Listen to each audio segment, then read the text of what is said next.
Right, hopefully the light's good and hopefully the sound outside ain't too bad. Right, this is Chats with Death part 2, the next instalment.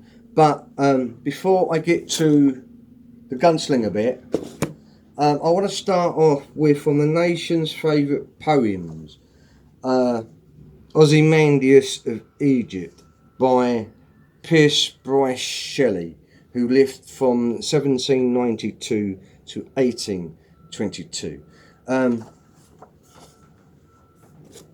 We got to the very first sentence in chapter 1, and the next bit after that describes the desert, and that's why I want to start here first. I did English literature O-level a long time ago, but Ozymandias of Egypt, this stands out because he used techniques similar to describe size and immensity of size, especially the sheer incomprehensible vastness, eternal ocean or desert. Egypt, Ozymandias. I met a traveller from an antique land who said, "Two vast and trunkless legs of stone stand in the desert. Near them on the sand, half sunk, a shattered visage lies, whose frown and wrinkled lip and sneer of cold command tell that its sculptor welled those passions red, which yet survive, stamped on these lifeless things, the hand that mocked them, the heart that fed." And on the pedestal, these words appear: "My name is Ozymandias, King of Kings. Look on my works, ye mighty, and despair. Nothing beside remains round the decay of that colossal wreck. Boundless and bare, the lone and level sands stretch far away." Pierce Bryce Shelley, Ozymandias. Right, I'm actually up to chapter 2 now, and I'm not going to read the whole book. I don't know if I'm allowed to due to licensing and copyright, but the man in black fled across the desert and the gunslinger followed. That's what we got to yesterday, the desert. The desert was the apotheosis of all deserts. Huge, standing to the sky for what looked like eternity in all directions. It was white and blinding and waterless and without feature, save for the faint, cloudy haze of the mountains which sketched themselves on the horizon, and the devil grass which brings sweet dreams, nightmares, and death. An occasional tombstone pointed the way, for once the drifted track that cuts its way through the thick crust of alkali had been a highway.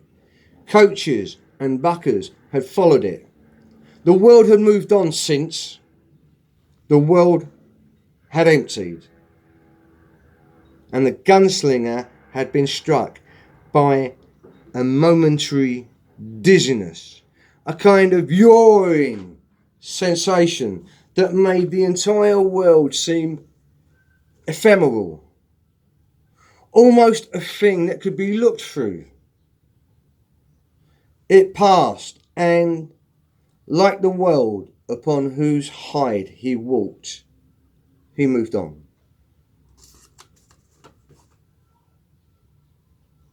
That is deserts.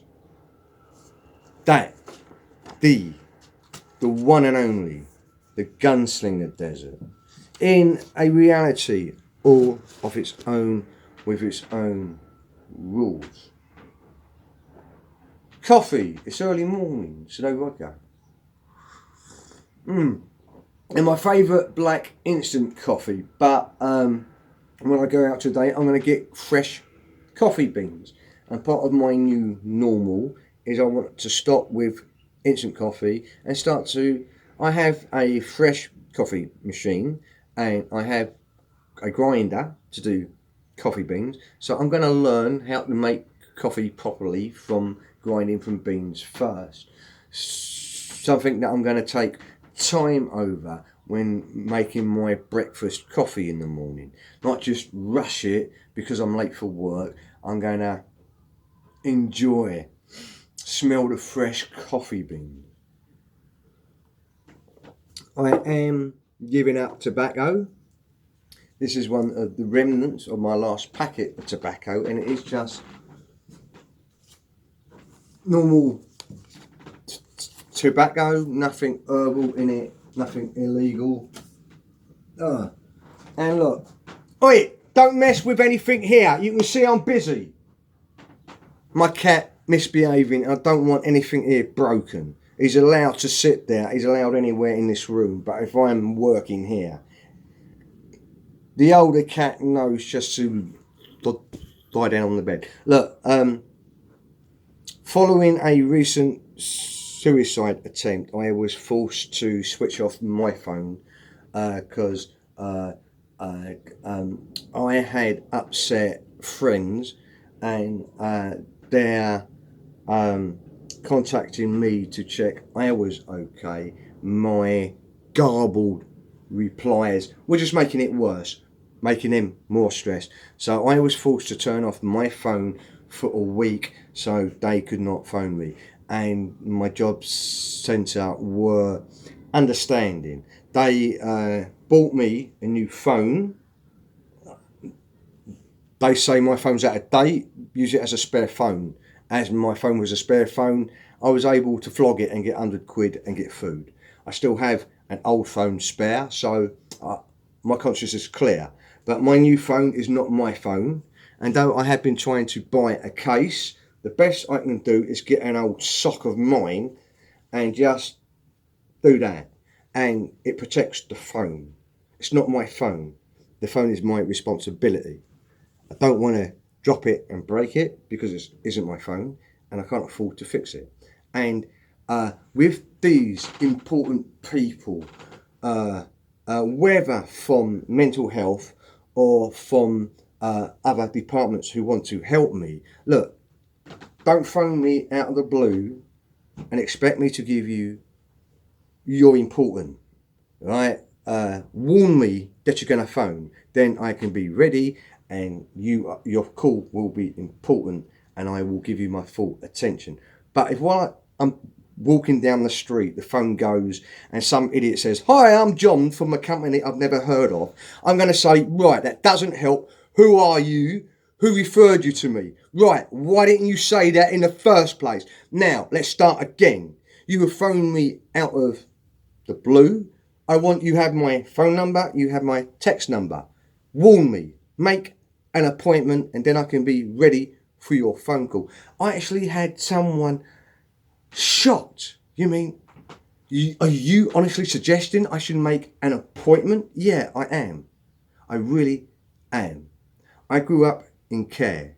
Since I was stealing money from my dad's wallet to feed me and my sister, 6 years old, I have had every grown up all my life telling me what's best for me. Even the ones who were supplying me with hardcore pornographic magazines so that they can groom me for sexual abuse. Yeah, I've had psychiatrists and psychologists sneering down their nose at me, and they see nothing but a mental health patient, and none of them listen to me. None of them have ever asked what I think or what I feel. But today at 53, they still think they can phone me and expect me to give them my undivided attention because they're important. Don't do it no more, right? I've been sorting my problems out on my own since most of you were still wetting your nappies, right? If you want to help me show that you can listen, Do some homework, read up on borderline personality disorder. I got to read up on it. That's my responsibility to learn about my condition. If you're going to be my doctor, you could do some homework and read up on it as well. It's about treating your patients with just some common decency and respect. But if you're going to phone up out of the blue, say, I'm here to help, now jump, and ain't going to work like that. My attitude, right, this is called being assertive, right? I stutter. But because I'm talking slow and I'm talking really rude, abrupt, concise, there ain't no stutter. It is really rude. It is really arrogant.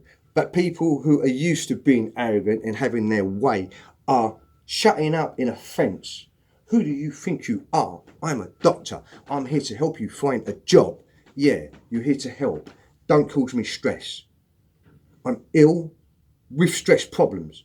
So if you're going to treat me like I ain't important, if you're going to think you're better than me, that's just causing me stress. And I'm just going to throw it back. I ain't taking your stress no more. I ain't taking your attitude. You sneer down your nose at me. I'm going to spit back. Right? I am Roland. I am Walter. Don't breathe. Die. Or learn some manners. But you ain't pushing me around no more. And the gunslinger chats with death. This is the second of my chats with death. And Death and I are in complete agreement on this. It's time for me to stop being scared and stop being bullied by all these grown-ups who think they know better because they've got a piece of paper that says they're qualified. Right, I've been doing mindfulness, meditation and cognitive behavioural therapy since I was 12. That's 40 years for those with degrees who can't count. So for every psychologist or psychiatrist that sits there and says, I've spent 8 years in university, I've got years of experience in mental health, I am an expert, right? You're talking to someone who lives it, not someone who learnt it from a book. Trust me, I am more expert. Maybe when you speak to me as a patient, maybe if you were to keep that in mind, maybe you'd learn something as opposed to just being arrogant and making your mental health patients worse. Placebos are great. And right now, mindfulness meditation, the way it is taught, is nothing more than a placebo. Because you're doing it wrong because the NHS doesn't know what it's doing. No one in the West does. Because Western people don't know how to use the intelligence they were born with. They're really narrow-minded, especially experts.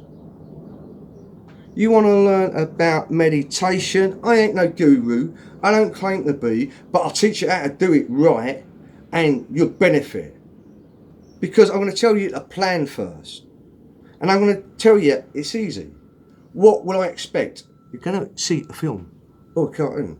It is easy. It ain't mystical. It ain't abstract. But the people in the Western world, especially the NHS, they don't know what they're teaching because they learnt it wrong and none of them know how to read a proper instruction manual. They've all read page 1, chapter 1 onwards of the mindfulness meditation program, but none of them have read the introduction, which is what makes them quite wrong. In the introduction, he gets it totally right. John Kabat-Zinn tells you how to do it. Boom. He gets his idea of how it should go wrong. And some bits work. Yeah, it could just work better if you at least got the start right. Your body scan, right? Why are you not using pictures? How much you are losing. How a valuable, effective tool you don't know how to use. So you're not getting anywhere with it. Meditation happens in pictures. Thought and understanding and the conceptualizing of how we understand the world around us happens in pictures. Jung, Piaget, Margaret Macmillan, Maria Montessori. I am a teacher of young children. I was taught how understanding and learning happen. When you meditate, what exactly are you going to experience? You're going to see a picture. You can see a film. It might be a cartoon. It might be just still images, like a flip book, like a photo album. But you're going to see pictures. Me, I can add soundtracks. Everyone goes on about mantras and chanting. You're allowed to use pop songs, and they're better. They're stronger, they're more powerful, they're more personal, because we all have a favourite song for this mood or that mood. You can have your mantras, I've got no problem. But you know what? Pop songs are good as well. But here in the West, we're narrow-minded. And especially people with degrees who like to lord it over us because we've got this piece of paper. Me, I ain't got a degree. I was never good enough to go to university. University was never in my future. It don't matter. Your degree doesn't make you more intelligent than me. Your degree doesn't make you better than me. Please stop with your arrogance. I am, at the very least, your equal. And if we're speaking about meditation and cognitive behavioural therapy, I am your teacher. I live it. I've lived it 40 years. I'm 53 years old. I have lived it all my life. You learn it from a book. You come to me when you're ready to learn. Don't speak to me like thinking you're the expert, because you ain't. But conversations with death, and that's quite longer than I was planning. But with the light, it may not even work. But happy meditating, and guys, please, there is a way forward. Whether, like me, you have borderline personality disorder or a whole wealth of issues, they can be dealt with more effectively. I had to have a recent breakdown, a recent crisis, and put a noose around my neck and swing. Do I really care? Am I ready? Does dying or living matter? It didn't. But I had to do that in order to learn. All these people telling me how I should live, what's good for me, what's best for me. It's time they started asking me what I think instead of shouting at me. I ain't listening no more. I ain't been listening for a long time. Maybe they should try listening first. Happy meditating, and there is a better future, a better place we can all be. Love to everyone with all sincerity.